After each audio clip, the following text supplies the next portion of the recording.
వైఎస్టీ YouTube ప్రేక్షకులకు స్వాగతం, సుస్వాగతం. ఈరోజు స్పోకెన్ ఇంగ్లీష్ నేర్చుకోవాలని తహతహలాడుతున్న యువత అనేక మంది ఉన్నారు. అందులో ఒకవేళ మీరు కూడా ఉండొచ్చు. కారణం ఏంటి అంటే, ఇంగ్లీష్ మీడియంలోనే నేను చదువుతున్నాను. ఎల్కేజీ నుంచి engineering, PG, degree, any professional courses English మీడియంలోనే చదివి ఉండవచ్చు, లేదా చదువుతూ ఉండొచ్చు. ఇంగ్లీష్లో రాయడం వచ్చు, చదవటం కూడా వచ్చు. ఇంగ్లీష్ సబ్జెక్ట్లో మంచి మార్కులు స్కూల్స్, కాలేజెస్లో కూడా వస్తూ ఉంటాయి. కానీ బ్యాడ్ లక్ ఏంటంటే, ఇంగ్లీష్ టు ఇంగ్లీష్ మాత్రం మాట్లాడలేకపోతున్నాం. దానికి కారణం ఏంటో బహుశా అది మీకు కూడా అర్థం కాకే, ఆ సమస్యకు పరిష్కారం దొరకక, ఆ పరిష్కారం కొరకు అటు ఇటు వెతుకుతూ మీ ప్రయత్నం మీరు చేస్తున్నారు. అందులో వాస్తవం ఉంది. ఆ సమస్యకు పరిష్కారం ఈరోజు మీకు ఇవ్వబోతున్నాను. ఏమీ లేదండి, ఇంగ్లీష్ అనేటువంటిది మన సొంత భాష కాదు. అలా అని ఇంగ్లీష్ భాషను తక్కువ అంచనా వేయడానికి లేదు. English is an international language. ప్రపంచం అంతా కూడా ఏ మూలకి వెళ్ళినా కానీ ఇంగ్లీష్ భాష ఉంటే కనుక గెటన్ అయిపోవచ్చు, అంటే బ్రతకొచ్చు. రెండో అంశం వచ్చేటప్పటికి ఇంగ్లీష్ అనేటువంటిది దానికి ఉన్న ప్రత్యేకతను గురించి మాట్లాడుకుంటే, ఏ భాషకైనా ఈ అక్షరం ఇలాగే పలకాలి అనేటువంటి రూల్ అయితే లేదు. ఫర్ ఎగ్జాంపుల్, కాన్ చూపించి మన అమ్మోళ్ళు కానీ స్కూల్ టీచర్స్ కానీ పా అని పలకమన్నారనుకోండి, తా అని పలకమన్నారనుకో, రే అని పలకమన్నారనుకోండి, మనం కూడా ఇప్పుడు అలాగే పలుకుతాం కానే. అంటే దానికి ఇది ఎలాగే పలకాలి, ఇది ఎలా పలకకూడదు అనేటువంటిది నియమ నిబంధనలు ఏమీ లేదు. కానీ ఇంగ్లీష్కి అయితే అలా కాదు. ఫొనెటిక్స్ అనేటువంటిది ఉంది కనుక ఏ అక్షరం ఎలా పలకాలి అనేటువంటి చట్టబద్ధమైనటువంటి కనుక ఇంగ్లీష్ లాంగ్వేజ్ ఇంటర్నేషనల్ లాంగ్వేజ్ అయింది. తెలుగు భాష ఎందుకు ఇంటర్నేషనల్ లాంగ్వేజ్ అవ్వలేదు అంటే కారణం దీనికి ఏ అక్షరం ఎలా పలకాలని, ఆ అక్షరం అలా పలకాలని దీనికి నియమ నిబంధనలు ఏమీ లేవు. రెండవది, ఇంగ్లీష్కి ఉన్న ముఖ్యమైన అంశాల్లో English is a key to open the treasures of knowledge. మన భారతదేశ చట్టమే కావచ్చు, సైన్సే కావచ్చు, ఫిజిక్సే కావచ్చు, మ్యాథమెటిక్సే కావచ్చు, ఏదైనా కానీ ఇంగ్లీష్లోనే ఉంటుంది. కాబట్టి ఇంగ్లీష్ నేర్చుకున్న వాళ్ళు ప్రపంచ జ్ఞాన సంపన్నులు కాగలరు. కనుక ఇంగ్లీష్ మీద ఆసక్తి సంపాదించుకుంటాం కాదు, దాని మీద పట్టు సాధించటం చాలా అవసరం. ఈ ఇంగ్లీష్ యొక్క ముఖ్యము, దాని యొక్క ఇంపార్టెన్స్ గురించి, దాని ప్రాముఖ్యత గురించి మనం తెలుసుకోవాలంటే చాలానే ఉంది. నేను మీకు చెప్పవసరం లేదు, నాకన్నా మీరు చాలా తెలివిగలవాడు. నేనైతే ఒక ట్యూబ్ ఛానల్ ద్వారా మీతో మాట్లాడుతున్నానేమో కానీ ఇలాంటి ఛానల్స్ మీరు ఎన్నో చూసుంటారు. కనుక నాకన్నా మీరే పండితులు. రెండో అంశంకి వచ్చే మరొక అంశంతో జ్ఞాపకం చేస్తున్నాను మీతోటి.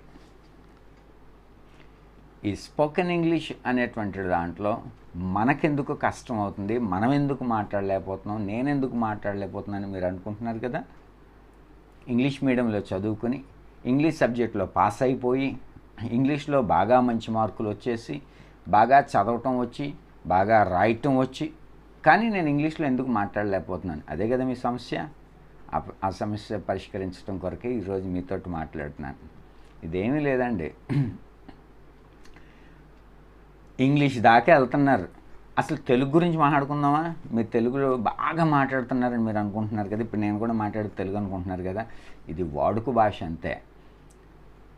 తెలుగు అంటే మనం మాట్లాడగలిగినంతదేం కాదు. ధూమ శకటం అని అంటారండి, అది తెలుగు. దాన్ని ట్రైన్ అని అంటారు. అదేనండి మనం రైలు అంటాం కదా, రైలు. దాన్ని ధూమ శకటం అనాలి, అసలు అది తెలుగు. ఈ పుస్తకం అని అన్న, వనితం అని అనాలి, విత్తం అంటే డబ్బు అండి. అసలు ఎలాగ అది సాంస్క్రిట్ వేరు, తెలుగు వేరు, మనం మాట్లాడుతునే భాష వేరు. అంటే తెలుగులోనే కాదంటే స్పష్టతగా ఎదుటివానికి అర్థం అవడం కొరకు మాట్లాడుతాం. సో ఆ లెక్కకొస్తే మనం సరిగ్గా మాట్లాడట్లేదు. అంత ఎందుకండి, మీకు ఇంకా చాలా క్లియర్ చెప్తున్నా. ఎక్కడికి వెళ్ళావురా అని మీ నాన్న మిమ్మల్ని అడిగినా, లేదా మీరు ఎవరినన్నా అడిగినా ఎక్కడికి వెళ్ళానని చెప్తారు. అదేమన్నా గ్రామర్ ప్రకారంగా కరెక్ట్ అంటారా చెప్పండి? ఎక్కడికి వెళ్ళావు అది ప్రశ్న. అప్పుడు నేను పలానా చోటకి వెళ్ళాను అని చెప్పాలి. ఈడేమంటాడు, భయం వేసి ఇక్కడికే వెళ్ళాను అని అంటాడు. ఇక్కడ ఉన్నాను, అక్కడికి వెళ్ళాను అని చెప్పాలి. అంటే మనం తెలుగే సరిగ్గా మాట్లాడలేదని ఒప్పుకుంటారు కదా మీరు. ఇప్పుడు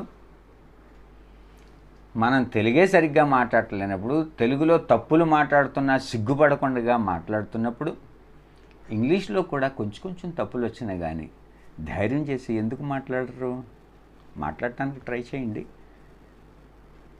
అది ఒక ప్రయత్నానికి మీకు ధైర్యం చెప్పడానికి ఈ మాట చెప్తున్నాను. అంటే తప్ప మీరు సంపూర్ణంగా తెలుగులో తప్పులు మాట్లాడుతున్నారని కాదు. ఇంగ్లీషులో కూడా తప్పులు వచ్చినప్పటికీ కూడా మీరు ధైర్యం చేసి, సాహసం చేసి తప్పులు మాట్లాడినా పర్వాలేదు, మాట్లాడుతూ ఉండగా అలవాటులోనికి వస్తుందని మీరు ఎంకరేజ్ చేయటం కొరకు చెప్పా ఈ మాట. రెండోది, 10th క్లాస్ 8th క్లాస్ బహుశా ఇంటర్మీడియట్లో మీకు పద్యాలు ఇస్తూ ఉంటారు. ఉప్పు కప్పు రొమ్మునొక్క పోలిక నుంచి చూడ రుచుల జాడ వేరు అనేది ఫర్ ఎగ్జాంపుల్ ఏదో పద్యం. ఈ పద్యం స్టార్టింగ్లో మనం చదవాలంటే ఉప్పు ఉప్పు ఉప్పు ఉప్పు కప్పు ఉప్పు కప్పు రంబు రుంబు ఉప్పు కప్పు రంబు ఉప్పు కప్పు రంబు ఉప్పు కప్పు రంబు అని 10 సార్లు చదివితేనే కానీ మన నాలిక, మన పెదాలు మనకు స్పష్టంగా పలకలేం. అందులోనూ తప్పులు పలుకుతాం. ఉప్పు పప్పు తప్పు అని ఏదో మాట్లాడుతూ ఉంటాం. కనుక అది స్పష్టంగా రావడం కొరకు టీచర్ మనకి స్కూల్లో ఏం చేస్తారంటే డ్రిల్లింగ్ ఇస్తారు. That's called drilling. అంటే ఉప్పు కప్పు రంబు అని టీచర్ అంటే వెనకాల ఉప్పు కప్పు రంబు అని పిల్లలు అంటారు. That's called drilling. ఈ డ్రిల్లింగ్ చేయటున్నందువల్ల నాలిక స్పష్టంగా అక్షరాలు పలకడానికి సహకరిస్తాయి. కనుక అంతకుముందు ఈ పదాలు మన నాలికకు అలవాటు లేనందువల్ల ఈ కొత్త అక్షరం పలకడానికి మన నాలిక సహకరించక మనం కొత్త పదాలు మన నోటితోటి పలకలేము. అసలండి అది వాస్తవం, అదొక కారణం. కనుక టంగ్ ట్విస్ట్ అనేటువంటిది ప్రాక్టీస్ మీరు గూగుల్లో కొట్టిన టైప్ చేసినా కానీ మీకు తెలుస్తూ ఉంటుంది. టంగ్ ట్విస్ట్ వర్డ్స్ అనేటువంటిది టైప్ చేయండి.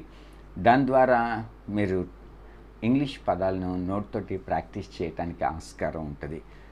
ఇది ఇంగ్లీషు సులభంగా మాట్లాడటానికి మీకు ఇది టంగ్ ట్విస్ట్ ఒక సహకారి మీకు. కనుక ఇది మీరు రైమింగ్ వర్డ్స్ అని కొట్టండి. రైమింగ్ వర్డ్స్ ఇది కూడా గూగుల్ ద్వారా మీరు సెర్చ్ చేసుకోవచ్చు.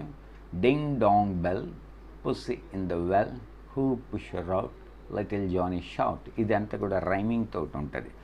ఇలాంటివి చిన్ని పదాలు మీరు గూగుల్ ద్వారా సెర్చ్ చేసి రోజుకి ఒకటి సరిపోతుంది, 2 ఎక్కువే, 3 అసలు వద్దు, ఒకటి చాలు. రోజుకి ఒకటన్నా కానీ 360 ఒక రోజు ఒక సంవత్సరానికంటే చాలా ఎక్కువ. సో సరిపోతుంది మీకు. ఈ యొక్క చిన్న పదాల ద్వారా నాలుకని ఇంగ్లీష్ పదాలు మాట్లాడటానికి అలవాటు చేయండి. అదొక కారణం. రెండవది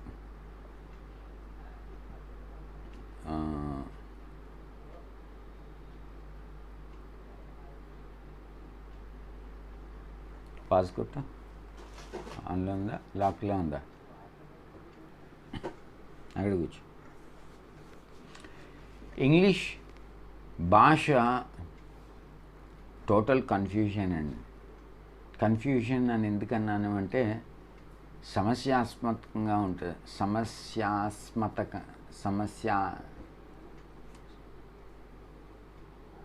ఇది కొంచెం సమస్యనండి. ఆయన రమ్మ పాస్ చేసి సమస్యాత్మకంగా ఉంటుంది. అంటే ఇది ఒక సమస్య. కూర్చో. ఏంటి అంటే ఇది ఇంగ్లీష్ స్పెల్లింగ్ మీకు వచ్చో లేదో నేను టెస్ట్ చేస్తున్నాను. ఇంగ్లీష్ స్పెల్లింగ్ మీరు చెప్పగలరా? ENGLISH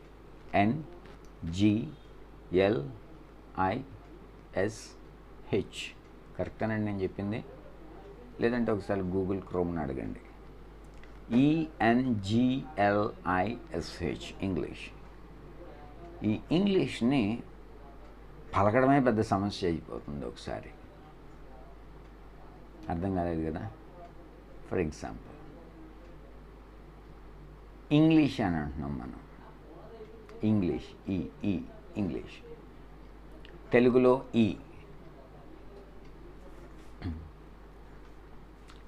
INDIA ఇండియా అంటున్నాం. INK ఇంక్ అంటున్నాం. INDOOR ఇండోర్ అంటున్నాం. కనుక అప్పుడు ఇంగ్లీష్కి ఏమని పలకాలి? INGLISH ఇంగ్లీష్ అని పలకాలి. అవును కదా? INK ఇంక్ అయినప్పుడు, IN ఇన్ అయినప్పుడు, INDOR ఇండోర్ అయినప్పుడు, INTR ఎంటర్ అయినప్పుడు, INGLISH ఇంగ్లీష్ అవ్వాలి కదా. మీరు ఎందుకు పెడుతున్నారు? ఒకవేళ పెట్టారు కనుక ENTER ఎంటర్. కనుక ENTER ఎంటర్ అయినప్పుడు ఏ అని పలుకున్నప్పుడు ఈని ENGLISHని కూడా ఇంగ్లీష్ అని పలకాల. అంటే ఇంగ్లీషును పలకేటప్పుడే ఇది ఒక పెద్ద సమస్యగా మారిపోయింది. ఇంగ్లీషు ఎక్కువ మంది కన్ఫ్యూజ్ అవ్వడానికి ఇది కూడా కారణం.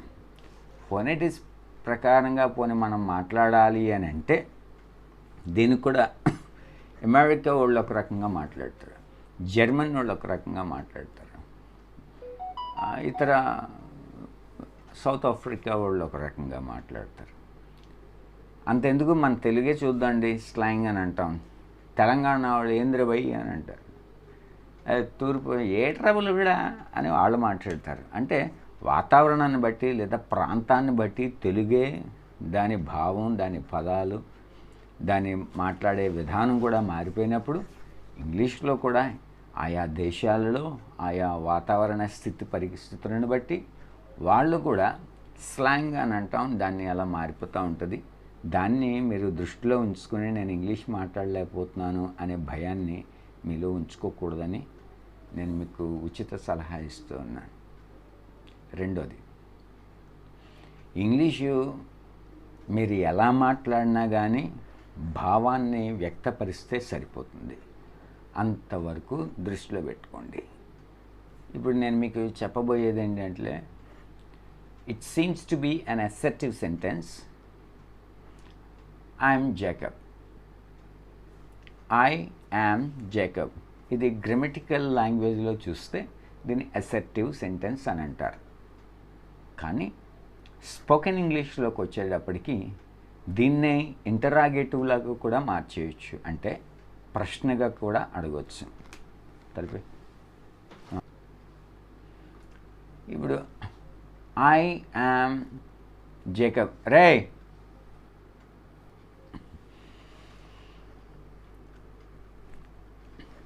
ఓకే, ఐ యామ్ జేకబ్ అనే ఈ పదానికి ఇది అసర్టివ్ సెంటెన్స్ అంటారు. అంటే 4 రకాల సెంటెన్స్లు ఉన్నాయి. Assertive sentence, interrogative sentence, imperative sentence and exclamatory sentence అని అంటారు. అందులో అసర్టివ్ సెంటెన్స్ గురించి మాట్లాడుకున్నప్పుడు ఎగ్జాంపుల్గా ఉదాహరణ కొరకు ఐఎమ్ ఏ టీచర్ అనే ఎగ్జాంపుల్ లేదా ఇంకేదన్నా చెప్పుకోవచ్చు. అందులో తర్వాత రాబోయే క్లాసుల్లో చెప్తానండి అసర్టివ్ సెంటెన్స్ గురించి. ఇంకా దాంట్లో ఇంకా మంచి మంచి పాయింట్స్ చెప్తాను. సరే, ఇప్పుడు మాత్రం ఉదాహరణకి అసర్టివ్ సెంటెన్స్లో ఐ యామ్ జేకబ్ అనేటువంటిది మన స్కూల్లో మనం తెచ్చుకున్నటువంటిది. అసర్టివ్ సెంటెన్స్కి ఉన్న నిబంధనలను బట్టి అంటే subject plus verb plus subject complement.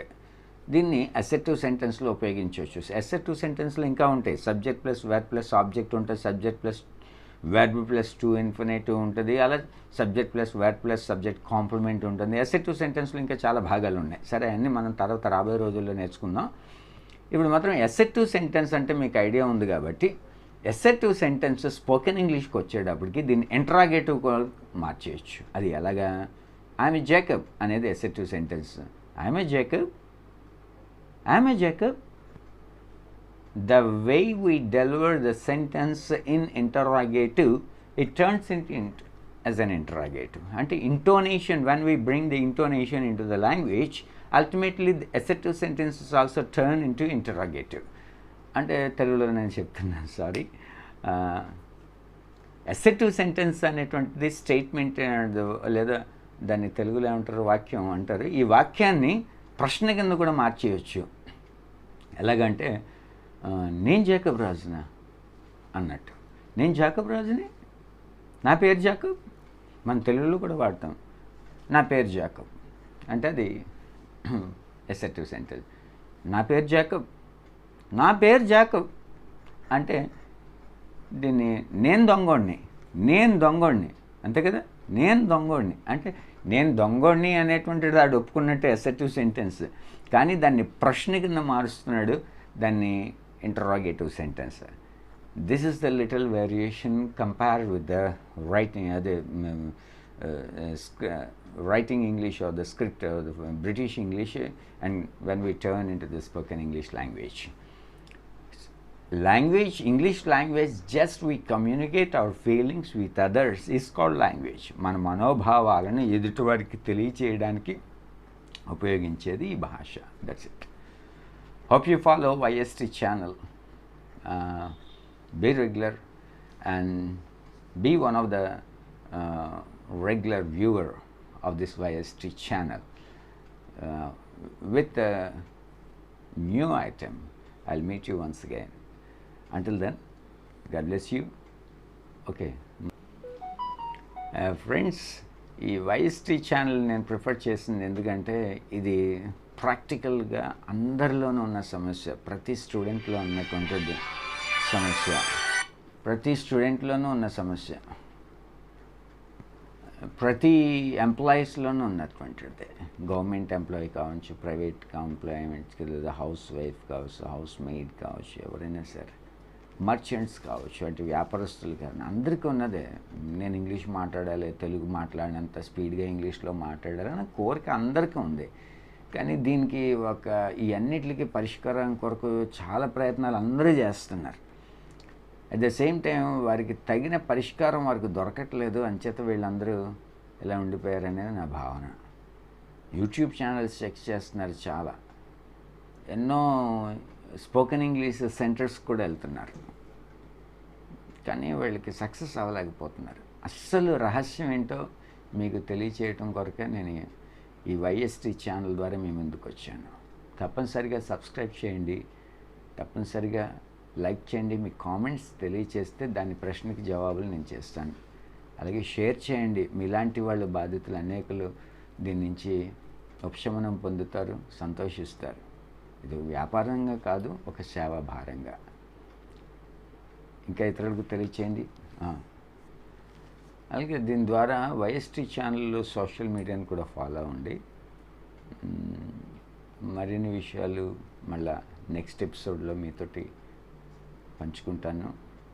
ఏం లేదు, నా ఐడియా మీతో షేర్ చేయట్లేదు, మీ మనసులో ఏదుందో దానికి నేను జవాబు చెప్తున్నాను.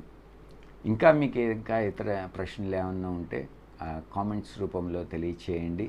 మీ ఏ ప్రశ్న అయినా సరే నేను దానికి జవాబు చెప్పడానికి నేను ప్రయత్నం చేస్తాను. Once again I request you all to subscribe this channel, promote it and like it, share it, and follow the social medias. Wish you good luck.